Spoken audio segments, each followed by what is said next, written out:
What's going on, fanboys and fangirls? Welcome to another Reviewpoint podcast coming to you from fanboysanonymous.com. I am, of course, your host, as always, Tony Mango, and as you can tell by the title and everything else like that, we are going to be talking right now about The Defenders. Marvel's latest Netflix series just came out a couple of hours ago. I've gotten a chance to binge watch every single one of the 8 episodes. Took me actually a little bit longer than it should have. I had to stop midway through, and I'm actually kind of tired right now. I've been awake for about a day at this point.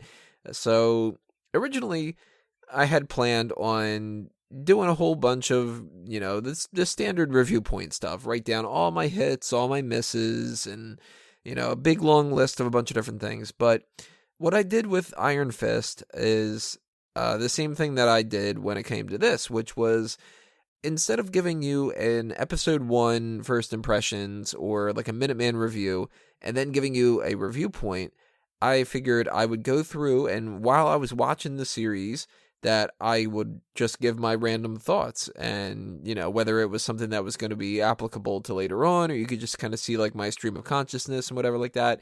So if you are interested in what was going on through my mind while I was watching this show, click on the post on the website itself, and you'll be able to see some different, comments like, hey, Foggy's haircut looks much better, and I wonder what they're going to do when it comes to this in the next episode, like, different things like that. But I'm going to try not to just, read that out, and I'm going to try to give you some overall thoughts. There will be spoilers, so if you have not checked out the series and you do not want to know what happens, then keep that in mind. But I figured I would put that out there as something just in case. Some people don't mind spoilers. Some people, it's a big, big thing. I know I don't like spoilers at all, so I would be avoiding that kind of stuff. But some people, it doesn't matter. So if maybe you're on the fence, maybe you don't know if you want to watch this or not, and maybe spoilers are going to be the thing that helps you decide whether or not you want to watch it, by all means, continue listening and all that. Just, warning, spoilers, sound the alarm. It's a weird sounding alarm. So, yeah, let's get into some of these things. I'm going to look at the character list, and maybe that'll kind of fresh my mind about a couple of different things. First things first, let's talk about the main 4. Daredevil is Daredevil. I've liked their interpretation of Daredevil over the past 2 seasons, and I think that Charlie Cox knows his character as well as anybody should be knowing their character at this point, and I have no complaints at all when it comes to Daredevil. I guess, really, if there was any complaint that I would have, it would be that the setup at the end, with the whole idea of like him potentially dying, and then it's like, oh, he's not dead. Like he's not going to be dead, and I kind of already want to just skip that sort of thing. Like, I really don't want like the first half of Daredevil season 3 to just be about him trying to come back. I'm interested to see how they write themselves out of that problem, but then again, they've done something in this show that kind of made me think that it's really not going to be worth the hype, which was something with Luke Cage. The end of Luke Cage last season, he is arrested, he's sent back to Seagate, and it's like, how's he going to get out of this? And the very first episode, the very first introduction of Luke Cage on this one is just like, paperwork. Okay, see you later. You're not in jail anymore. And that was really disappointing. So I'm assuming that Daredevil season 3, if they're going to follow the same kind of format, is them just saying like, yeah, he happened to survive. Not sure about Elektra. We can keep that open in case we want to or not. And the end. So that's something that I really, really liked Daredevil all throughout. Costume looks great, like it did the last time. Really glad to see that he was kind of a leader, but at the same time, he didn't have to be like the de facto leader. And great martial arts stuff and everything like that. So Daredevil himself, no complaints. Foggy Nelson, he had his little parts to play here and there. I do like the haircut better. That is something that's positive. No real complaints when it comes to Foggy. No real complaints when it comes to Karen Page. She kind of had like the right amount of screen time, I think, where it's a little bit of world building and the perspective of like slight outsiders that are kind of in on the whole situation and everything. So Karen Page, another thumbs up. The Daredevil side of things, really good. When it comes to the Jessica Jones side of things, she got a little bit annoying sometimes, where it kind of felt like they sort of purposely were like, she needs to kind of act like a little bit of a bitch here because that's her character. And I know that is her character, but sometimes I kind of saw the writing on the wall. So mostly Jessica Jones is a hit. The problem with Jessica Jones that I have for this series isn't necessarily the characterization or Kristen Ritter. It's that I didn't like half of her season. So season 2 of Jessica Jones, I kind of don't want to see it. We've been seeing some leaked set footage where it's like Kilgrave is kind of like still stuck in her head, and that's like, it's just repeating it again. And I don't like Malcolm, and I'm a little bit disappointed that Trish didn't become Hellcat in this. Trish is hot, by the way, still looking hot. But I liked her characterization in this too, trying to get a little bit of scoop into what's going on with the whole earthquake situation and everything. So overall, the Jessica Jones side of things, pretty much a thumbs up. I liked how she was also investigating everything when it comes to the architect. That was a good way to work that into there. I don't really give a shit about the wife and the daughter. That wasn't really doing anything for me for the most part, but the piano scene was cool, and I liked the addition of the architect kind of character because it gave Jessica Jones some kind of PI work to do. She wasn't just like, she's just like the brute who is just snarky the whole time. No, she's actually contributing to part of the mystery of it, so I like that quite a bit. I already talked about my big problem with the start of Luke Cage, but Luke Cage is probably my favorite of the 4, and he was Luke Cage. So you give me Mike Coulter doing the Luke Cage thing, I'm going to like it. I felt bad about the whole thing with the woman, and it's like they had to drag in. It was like, oh, remember Candace, and she ended up dying? Well, she lost a brother, and now she lost another one or whatever. I'm like, oh, man, this sucks. All 3 of them babies, as she was saying. Hopefully she hits the lottery and, kind of balances out a little bit. Money doesn't replace your loved ones, but god damn that woman. Jeez, that life sucks. Luke Cage, though, did he not say Sweet Christmas? I don't think he did. I don't remember him saying that. Maybe he did, and I'm just forgetting it. Because this was like 9 hours ago when I started watching this thing, so...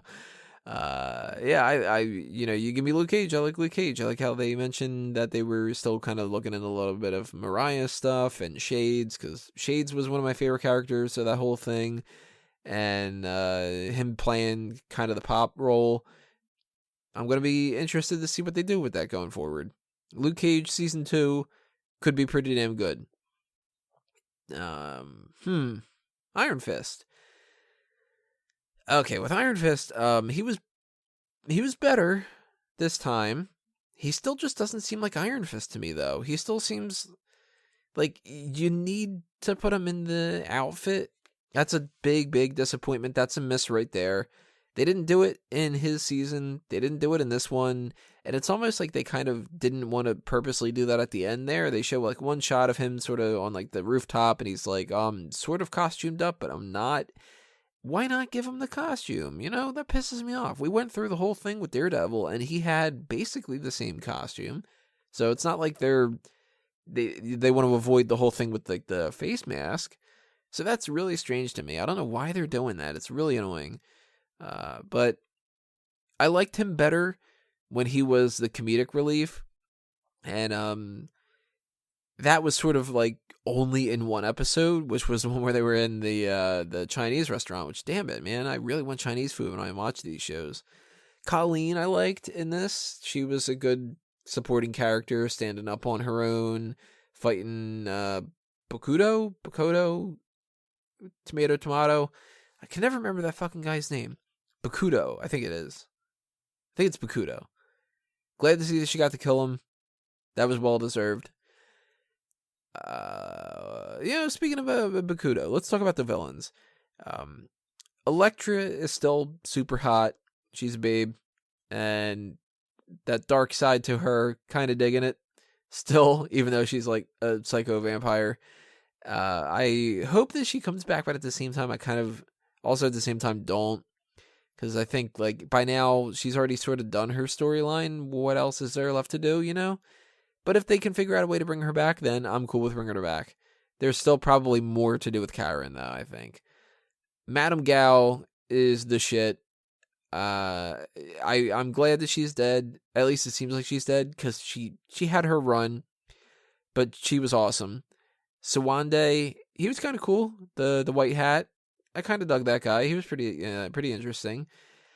Not the biggest fan of Alexandra, though. Sigourney Weaver seemed like she was kind of phoning it in a little bit, and her character was just like the generic white figurehead leader of a cult. So I really didn't dig that as much as I was hoping that I would, and I'm pretty disappointed in that. Real quick, cool to see Jerry Hogarth. Cool to see... who was the other one I just had in my mind? Turk. Real big fan that they threw Turk in there.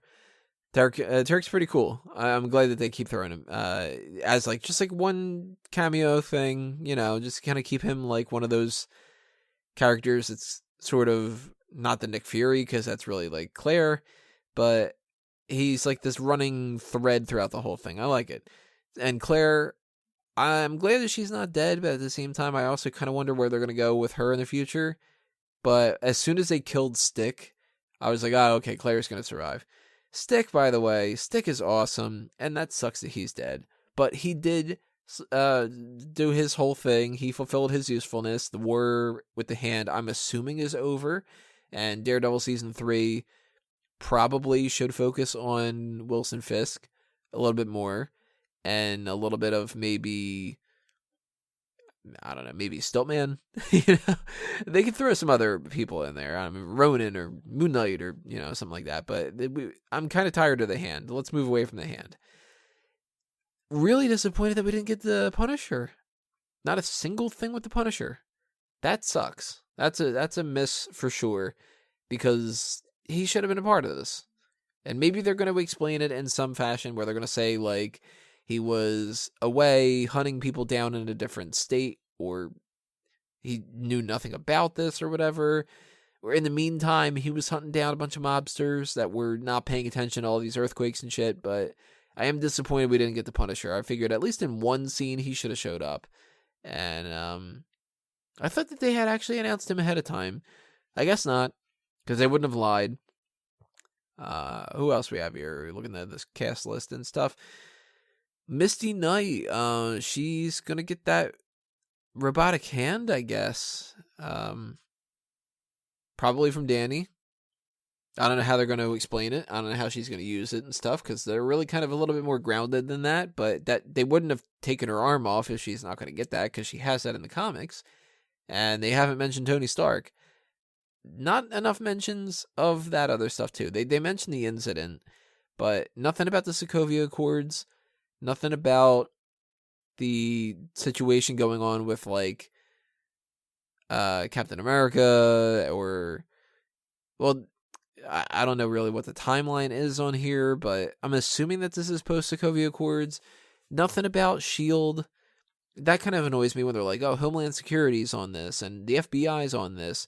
What about S.H.I.E.L.D.? What about damage control? Why isn't damage control controlling some of this stuff? Why aren't they repairing all the earthquake damage, you know? That sort of stuff drives me nuts. I really wish that they would just say it, because we know that it's supposed to be in the same universe. And I get that they're not going to have the Hulk show up, or, you know, midway through a fight scene, it's going to be like Iron Fist is going to look in the sky and be like, oh, look at that, there's Iron Man flown by. They're not going to do that, but you can throw out some more text references to it, or you could throw out more dialogue, or you could just sort of have people mention things. Just say, like, you know, I got the FBI breathing down my ass, and what's the next thing going to be? Tony Stark's going to come after me? Just fun little nuggets like that. That would be great. The Iron Legion, I wrote that down. Why isn't the Iron Legion helping out with the earthquake? Something that I have to say I miss for was the CGI, man, and some of these things. The green screen was, like, so glaringly obvious, and that was really disappointing to see that. It's worse than the Agent of S.H.I.E.L.D. budget, it seemed, or at least on par. But are they like, they're not running out of money. These movies and stuff make so much fucking bank. So why are they being so goddamn stingy? Inhumans looks terrible, and I'm not going into that expecting all that much. But this was the Defenders, man. Like, this should have been.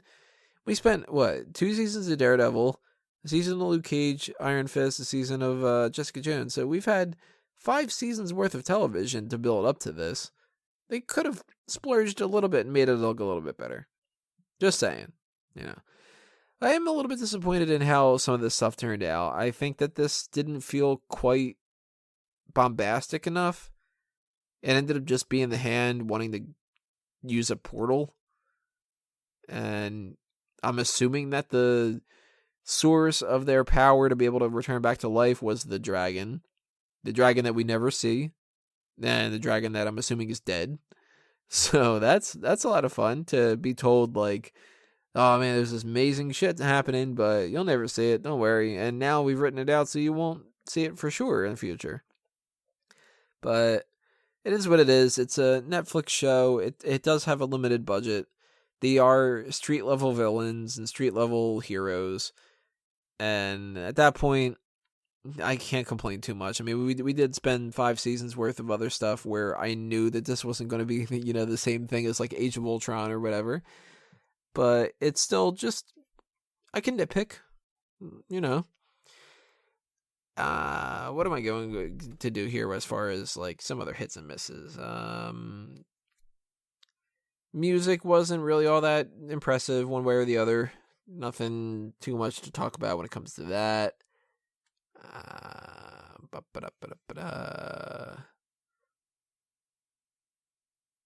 Hallway fight sequence. Yeah, okay.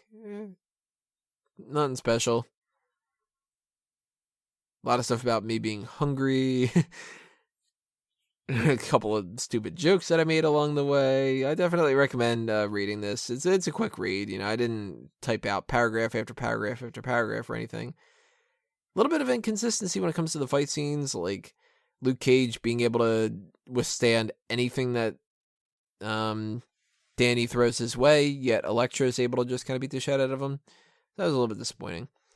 But in the grand scheme of things, this sort of turns out to being one of those things where it's like, all right, it took up 8 hours of my time, or a little bit less than that because it's like 45 minutes per episode or so. And if I would have paid $10 to see this in a movie theater, I would feel like I got my money's worth. So I can't really complain. There's still a lot of improvements that I think that they can make. Iron Fist needs to be improved. I still think that Jessica Jones is like 75% of a great character. The 25% is sort of throwing me off. And I'm really interested to see these supporting characters going forward. I'd love to see a full-on heroes for hire kind of thing worked out. That's where I think the money is. I don't think that the Defenders necessarily should be the Defenders. I think it should be heroes for hire. And whether or not Danny Rand is like it's him and Luke Cage, or if it's him and Luke Cage and the Hogarth situation, or who knows. But I do think that's where we need to end up. And maybe they're building up to that with like a Defenders season 2 or something like that. But I am curious to see what's happening in the future. And I want them to bring something new into the mix. I know that we're going to get Punisher. That's not really new. But I was, admittedly, even though I'm not a big fan of it, I was a little bit disappointed that there wasn't anything that had to deal with Blade. I thought that it would have made sense if they're doing this whole thing with the Hand and bringing people back to life and blood and whatever. And if it would have turned into be like a vampire kind of thing and Blade would have been like referenced or whatever, I would have thought that would have been kind of cool. In the future, Moon Knight, Ronin, maybe like Blade and the Ghost Rider-y kind of things or something separate, but maybe not. I still want references to Agents of S.H.I.E.L.D. I still want references to the movies. I want this to be a full-on thing.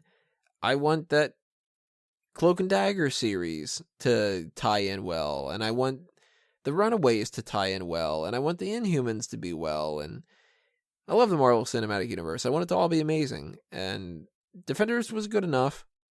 It's not amazing, but it was good enough. It's maybe my...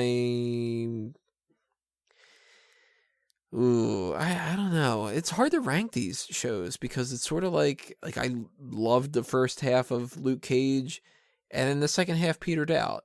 And I loved about half of the content of Jessica Jones, and the other half I didn't. Like, I hated the incest twins, and I hated some of the stuff with Nuke, but I really, really liked the Kilgrave stuff. And there's, like, Iron Fist for the most part wasn't all that good, but Daredevil Season 2 was pretty damn good, and Daredevil Season 1 was pretty damn good, so that sort of balances out a little bit.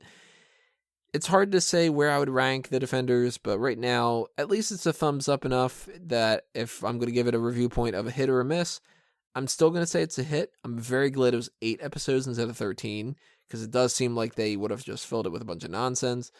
And there was some fun stuff along the way, so if you have not checked it out, I would recommend watching it, but don't binge it like one episode after another. Do it over the course of like a week. Watch one episode one day, one episode another day. Kind of take it like that. Don't do 8 hours in a row. That's a little hard to do those kind of things. And by the end of it, you're going to, at least I felt like I didn't quite get everything that I wanted. So you might feel the same, you might not. You might feel really fulfilled. And if that's the case, leave a comment below. Tell me what you thought. Tell me what your review point is. What are your hits and your misses?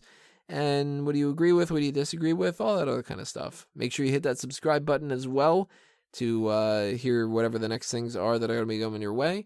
Follow us on Facebook and Twitter at Fanboys Anonymous on Facebook, at Fanboys Anon on Twitter.